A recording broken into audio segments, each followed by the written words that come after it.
अगर आप भी चाहते हैं बिट्टू मलंगिया एंटरटेनमेंट का ऑडियो वीडियो सबसे पहले आप तक पहुंचे, तो लाल बटन को दबाकर चैनल को सब्सक्राइब करें और बेल आइकन दबाना ना भूलें। आप सुन रहे हैं बिट्टू मलंगिया एंटरटेनमेंट को। Recording by Seti films.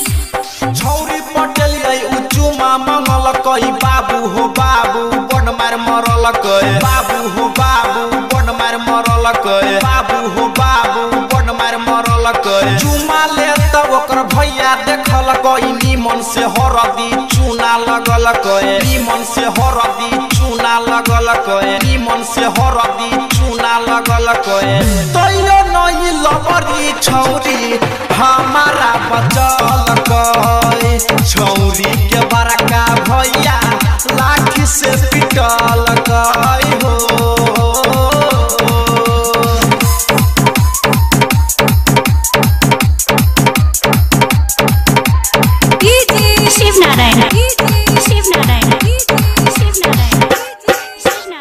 DJ Bittu Malangiya Madhubani music director DJ Shiv Narayan.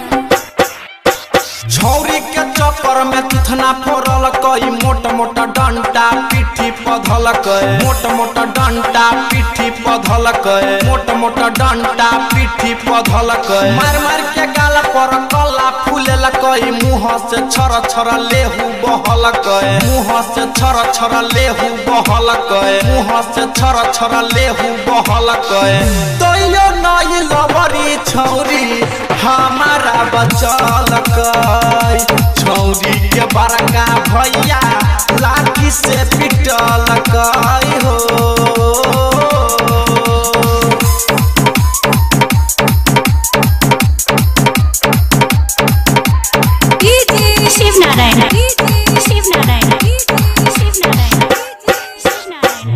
DJ Bittu Malangiya Madhubani music director DJ Shiv Narayan. गोरा हाथ धली तैयो नहीं छोड़ल कई साबुन पानी लकनिक सधोएल कई साबुन पानी लकनिक सधोएल कई साबुन पानी लकनिक सधोएल कई चुरकी पकड़ क हमरा झूलेल कई पीट पीट क हमर हाल बुरा केल कई पीट पीट क हमर हाल बुरा केल कई पीट पीट क हमर हाल बुरा केल कई तैयो नहीं लबरी छौरी हमारा बचल कई छौरी के बड़का भैया लाठी से पिटल कई हो।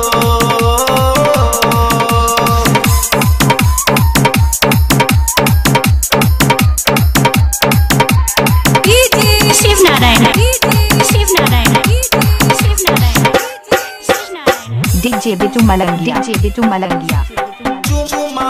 Madhubani music director DJ Shiv Narayan.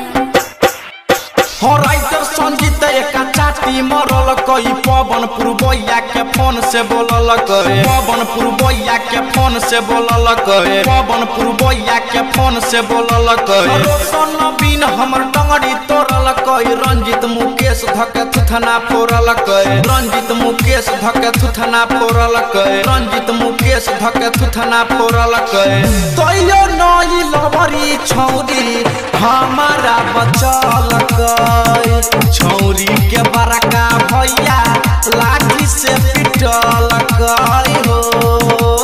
DJ Shiv Narayan Sitamarhi 22 484 667।